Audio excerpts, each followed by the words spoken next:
Film की शुरुआत Jack सुली के सीधे और शांतिपूर्ण जीवन के बारे में बताते हुए होती है।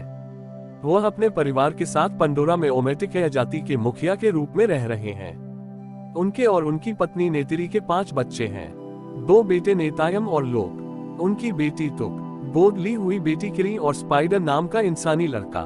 किरी उनके प्रिय मित्र ग्रेस की बेटी है। ग्रेस नवी लोगों को मनुष्यों के खिलाफ लड़ने में मदद करते हुए मारी गई। स्पाइडर पीछे रह गया जब सभी मनुष्य अपनी लड़ाई हारने के बाद पृथ्वी पर लौट आए। जैक बताता है कि सभी बच्चे एक साथ खेलते हैं। रंग और शरीर के आकार में अलग होने के बावजूद वे एक दूसरे का अच्छी तरह से ख्याल रखते हैं। नेतिरी को स्पाइडर पसंद नहीं है क्योंकि वह कर्नल माइल्स क्वारिलिच का बेटा है, वो आदमी जिसने नवी को लगभग मिटा दिया था। स्पाइडर को पेंडोरा पर पीछे छोड़ दिया गया था क्योंकि वह पृथ्वी पर वापस ले जाने के लिए बहुत छोटा था। दूसरी ओर किरी का स्पाइडर के साथ एक विशेष संबंध है। वह वास्तव में उससे प्यार करती है। जैसा कि मानव लड़के ने अपनी सारी जिंदगी नवी लोगों के साथ बिताई, वह सोचता है कि वह उनमें से एक है। एक रात जब नेतिरी और जैक बात कर रहे थे, उन्होंने आसमान में कुछ चमकीले अंतरिक्ष यान देखे। अचानक अंतरिक्ष यान उनके पास आते हैं और ओमेटिकाया में कहर बरपाना शुरू कर देते हैं। अंतरिक्ष यान से रोबोटिक आर्टिलरी वाले सैनिकों का एक समूह निकलता है और जो कुछ भी बचा है उसे खत्म कर देता है। नेतिरी और जैक जो दूर से देख रहे हैं, यह जानकर चौंक जाते हैं कि यह एक आरडीए अंतरिक्ष यान है। जहाज के इंसान पंडोरा पे कब्जा करना चाहते हैं।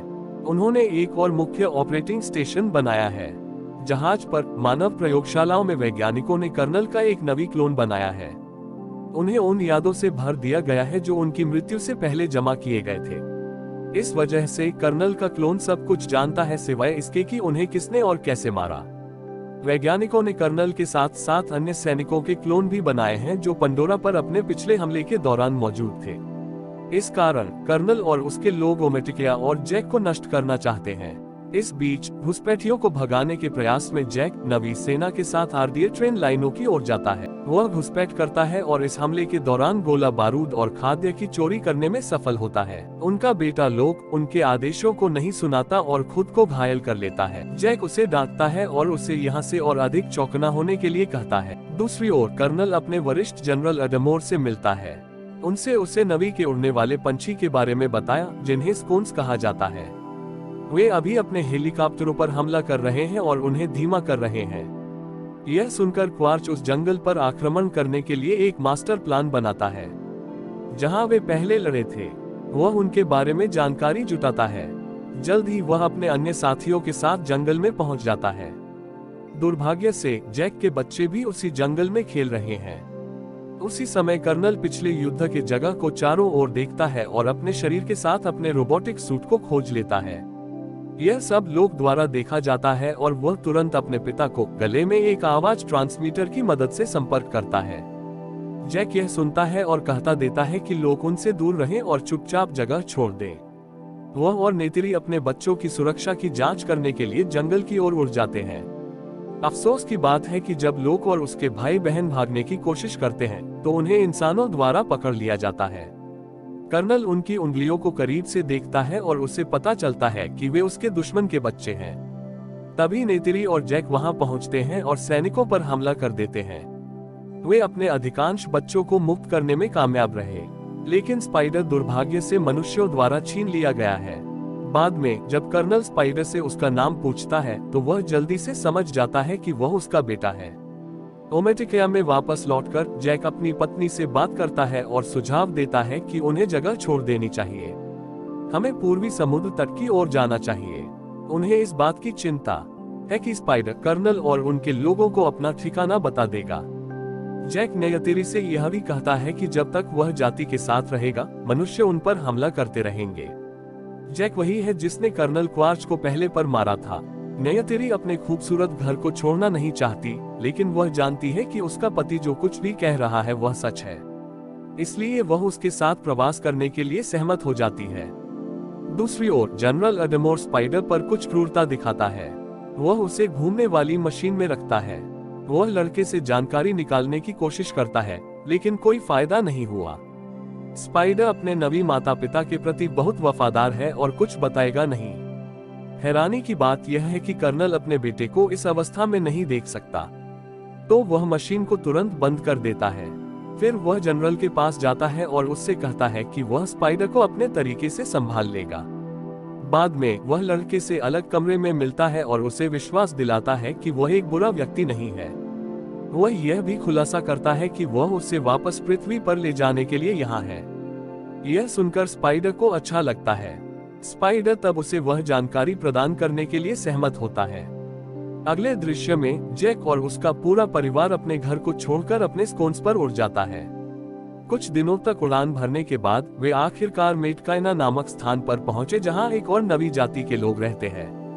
दिलचस्प बात यह है कि यहाँ रहने वाले नवियों का रंग फीका है और वे पानी में रहना पसंद करते हैं। जल्द ही कबीले का मुखिया टोनवारी अपनी पत्नी के साथ आता है। वह जैक और उसके परिवार के बारे में अनजान महसूस करता है। जैक वादा करता है कि वे कुछ ही समय में जगह के अनुकूल हो जाएंगे। वह तब बताता है कि कुछ मनुष्यों द्वारा उनका पीछा किया जा रहा है। यह सुनकर टोनवारी आखिर उन्हें रहने देने के लिए तैयार हो जाता है। वो उन्हें आश्रय प्रदान करता है।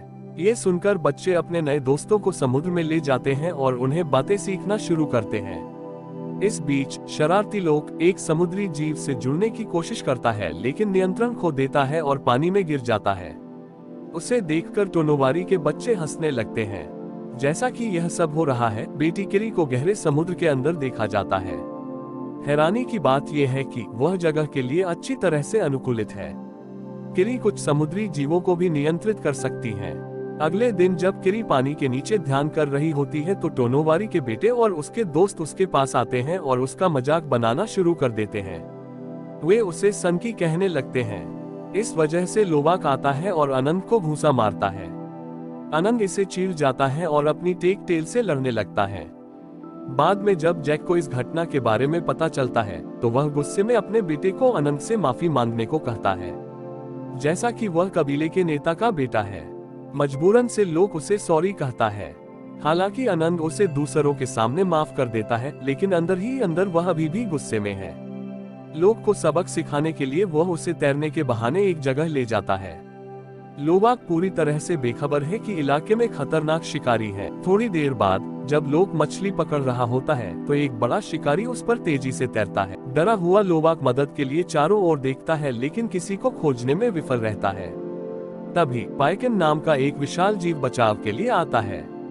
यह अपने चौड़े सिर की मदद से शिकारी को तेजी से मार डालता है। यहाँ हमें पता चलता है कि पाइकान एक शांत और बुद्धिमान प्राणी है जो तुलकुन है। समुद्र में हजारों तुलकुन हैं। मेटकाइना तुलकुन को अपना आध्यात्मिक परिवार मानती है। लोवाक कुछ हापुनों को बाहर निकालकर प्राणी की मदद भी करता है जो उसे चोट पहुंचा रहे थे। इससे दोनों एक दूसरे के दोस्त बन जाते हैं। बाद में जब लोवाक जमीन पर पहुंचता है तो उसे टोनोवरी द्वारा बुलाया जाता है। सख्त नेता को अपने बेटे की शरारतों के बारे में पता चल गया है और वह चाहता है कि अनंत माफी मांगे, लेकिन समझदार लोवाक अपने कार्यों के लिए जिम्मेदारी स्वीकार करता है और झूठ बोलता है कि अनोप का इससे कोई लेना देना नहीं था। इससे अंत में अनोप को समझ में आता है कि नई जाति इतनी बुरी भी नहीं है। कुछ समय बाद लोकाक अपने भाई और दोस्तों के साथ फिर से मिलता है। वह बताते हैं कि कैसे पाइकन ने अपनी जान बचाई। चौंका देने वाली बात यह थी कि कोई भी उस पर विश्वास नहीं करता। इसके बजाय वे बताते करते हैं कि उनका पियाकान एक हत्यारा है और इसीलिए इसे अन्य तुलुकों द्वारा छोड़ दिया गया था। दूसरी ओर स्पाइडर कर्नल को कुछ नवी संस्कृति के बारे में जानकारी देता है और उसके लिए एक स्कोन का ढूंढने करने के लिए हालेलुया पर्वत पर ले जाता है। सबसे पहले कर्नल संघर्ष करता है। जल्द ही वह इसे कुशल बना लेता है और इधर उधर उड़ जाता है। कुछ ही देर बाद उसे जैक की संभावित लोकेशन के बारे में भी जानकारी मिल जाती है। वह अपनी सेना के साथ मेटकाइना रीफ की ओर जाता है। पहुंचने पर वह कुछ नवी लोगों से मिलता है। वह पूछता है कि क्या वे जैक को जानते हैं। जब नेवी के ना कहने पर कर्नल उनमें से एक को मार डालते हैं और उनके घरों को भी जला देते हैं। इसके बावजूद नवी अपने बयानों पर कायम है। कोई विकल्प नहीं होने पर कर्नल ने अपनी टीम को प्लान बी के लिए जाने का संकेत दिया। अब वह बड़ी संख्या में टुलुकेंस को मारना चाहता है, इस उम्मीद से कि यह हादसा जैक को बाहर निकाल देगा। लेकिन उन्हें मारने का एक और फायदा है। टुलुकेन लोगों के दिमाग में एक कीमती पदार्थ है जो पृथ्वी पर जीवन की लंबी अवधि को बढ़ा सकता है। इस तरल का 1 लीटर लाखों में जाएगा। जल्द ही कुछ शिकारी समुद्री राक्षसों का पीछा करने लगते हैं। वे उनमें कई ट्रैकर्स फेंक देते हैं और उन्हें बेहोश कर देते हैं। इंसान आखिर तुलुकन के अंदर ट्रैकर्स छोड़ के निकल जाते हैं। जब एतकाइना को पता चलता है कि उनके दोस्त मारे जा रहे हैं, तो वे क्रोधित हो गए और हमलावरों से लड़ने का फैसला किया। हालांकि जैक उन्हें शांत करता है और कहता है कि उन्हें पहले ट्रैकर्स के बारे में तुलुकानों को सूचित करने की आवश्यकता है। यह एकमात्र तरीका है जिससे वे भविष्य की खतरे को रोक सकते हैं। जैसे ही लोवक यह सुनता है, वह अपने सबसे अच्छे दोस्त पाइकन को इसके बारे में सूचित करने के लिए निकल जाता है। आनंद और कुछ अन्य स्थानीय लोग भी उसके साथ शामिल हो जाते हैं। थोड़ी देर के बाद वे पेकन से मिलते हैं। वे ट्रैकर को उनमें से बाहर निकालने की तैयारी करते हैं। तभी कर्नल और उसका शिकार दल अपने जहाज में आ जाता है। उन्हें देखने के बाद लोवाक अपने पिता से जुड़ते हैं और उन्हें इस स्थिति से आगाह कराते हैं। समय रहते वह और उसके दोस्त पाइकान के शरीर से ट्रैकर को खींचने में भी कामयाब रहे। इसके बाद वे पानी के नीचे छिप जाते हैं, जबकि कर्नल का दल उसकी तलाश शुरू कर देता है। इस बीच जैक टोनवारी के पास जाता है और उसे सूचित करता है कि उनके बच्चे गायब हैं। इससे टोनवारी को चिंता होती है और वह जल्दी से अपने लोगों को युद्ध की तैयारी करने का आदेश देता है। जैक और नेतिरी भी अपने हथियार पकड़ लेते हैं और जल्द ही वे सभी सामूहिक रूप से युद्ध के लिए निकल जाते हैं। दूसरी ओर कर्नल अपने चालक दल को आदेश देता है कि वे तुलुकनों पर अपना हमला शुरू करें और जैक के बच्चों को खोजें। थोड़ी देर खोज करने के बाद वे किरी और टक को ढूंढते हैं। वे उन्हें एक जाल में कैद कर लेते हैं। लोवाक जाल को फाड़ने की पूरी कोशिश करता है, लेकिन इसके साथ खुद को व्हेल जहाज तक खींच लेता है। जल्द ही कर्नल आता है और उन्हें जहाज की रेलिंग पर चढ़ा देता है। इसके बाद वह लोग का कॉलर ट्रांसमीटर लेता है। वह जैक को अपने बच्चों की सुरक्षा के लिए आत्मसमर्पण करने के लिए कहता है। कोई विकल्प नहीं होने के कारण वह अपन हथियार छोड़ देता है। उसी समय पाइकन ने नोटिस किया कि उसका सबसे अच्छा दोस्त डेक पर हथकड़ी लगा हुआ है। वह उसे बचाने का फैसला करता है। जोखिम भरे कदम में वह अचानक डेक पर कूद जाता है और अपने विशाल पंखों को हिलाना शुरू कर देता है। यह बहुत सारे सैनिकों को दूर फेंक देता है और जहाज को नष्ट कर देता है। परिस्थिति का लाभ उठाते हुए जैक और मेटकाइना ने भी कर्नल और उसकी सेना पर अपना हमला शुरू कर दिया। इस बीच स्पाइडर व्हेल जहाज के नियंत्रक को तोड़ देता है, जिससे वह चट्टानों से टकराता है और पानी को उसके अंदर भरने देता है। इसके बाद जैक और उनके बड़े बेटे नेतायम जल्दी से डेक पर चढ़ गए और लोवाक, टुक और क्वेरी को मुक्त कर दिया। फिर उन्होंने बच्चों को सुरक्षा में लौटने का आदेश दिया, लेकिन लोवाक ने मना कर दिया। इसके बजाय वह अपने भाई स्पाइडर को बचाने का फैसला करता है। नेतायम भी उससे जुड़ जाता है और थोड़ी खोजबीन के बाद उन्हें स्पाइडर मिल जाती है। जब वे जहाज छोड़ने वाले होते हैं तो कर्नल ने उन्हें नोटिस किया और गोलियां चला दी। दुर्भाग्य से नेतायम को एक गोली लग जाती है और वह गंभीर रूप से घायल हो जाता है। लोवाक और स्पाइडर तुरंत उसे किनारे पर अपनी मां के पास ले जाते हैं। ज्यादा खून बहने के कारण उसकी मौत हो जाती है। अपने बेटे को अपनी आंखों के सामने मरता देख नेतिरी जोर जोर से रोने और चीखने लगती है। इस बीच कर्नल किरी और टुक को अपने स्काउन का उपयोग करके पकड़ने का प्रबंधन करता है। वह बाद में जैक से जुड़ता है। वह जैक को बताता है कि उसकी दोनों बेटियां उसके साथ हैं। यह जानकारी मिलने के बाद जैक किसी तरह नेतिरी को शांत करता है। वह उसे अपने साथ शामिल होने और अपनी बेटियों को बचाने के लिए राजी करता है। नेतिरी क्रोधित रहती है। वह उसे किस कौन को कहती है। वह अपना धनुष बाण पकड़ लेती है और जहाज की ओर उड़ती चली जाती है। जल्द ही जैक जहाज के पास पहुंचता है और एक विस्फोट करता है, जिससे कर्नल के आदमी मारे जाते हैं। नेतिरी भी वहां पहुंचता है और बचे मनुष्यों पर तीर चलाना शुरू कर देता है। उन सभी को तुरंत मार देती है। इस बीच जैक को उसकी छोटी बेटी टुक मिल जाती है। वह उसे मुक्त कर देता है, लेकिन साथ ही कर्नल भी दिखाता है। उसने किरी को चाकू की नोक पर पकड़ रखा है। वह जैक को अपने हथियार नीचे रखने की धमकी देता है। जैक अनिच्छा से ऐसा करता है। इसी बीच नेतिरी स्पाइडर को पकड़ लेती है और उसे जान से मारने की धमकी देता है। पहले कर्नल कहता है कि उसका स्पाइडर के साथ कोई संबंध नहीं है, लेकिन जब नेतिरी लड़के के सीने में एक छोटा सा चीरा लगाती है तो वह तुरंत किरी को छोड़ देता है। इसके साथ नेतिरी और उसका परिवार जाने के लिए तैयार हो गया। कर्नल का चिल्लाता है कि वह फिर से जैक का शिकार करेगा और उसे मार डालेगा। बाद में जैक को पता चलता है कि शांतिपूर्ण जीवन जीने के लिए उसे कर्नल को खत्म करने की जरूरत है, इसलिए वह वापस लौट आता है। इस बार दोनों मुट्ठी की लड़ाई में एक दूसरे से लड़ते हैं। अंत में जीत हीरो जैक की होती है। वह कर्नल की गर्दन के चारों ओर अपनी बाहें लपेटता है और उसे बेहोश कर देता है। जैक मानता है कि वह मर चुका है, उसने उसे पानी में डूबने दिया। दुर्भाग्य से वह भी सांस लेने के लिए संघर्ष करता है और नीचे की ओर डूबने लगता है, लेकिन उसी समय लोवाक उसके बचाव में आता है। वह उसे सतह पर लाता है। बाद में पाइकिन पूरे परिवार को उठाकर किनारे पर ले आता है। दूसरी तरफ स्पाइडर अपने जैविक पिता को भी पानी से बाहर खींच लेता है।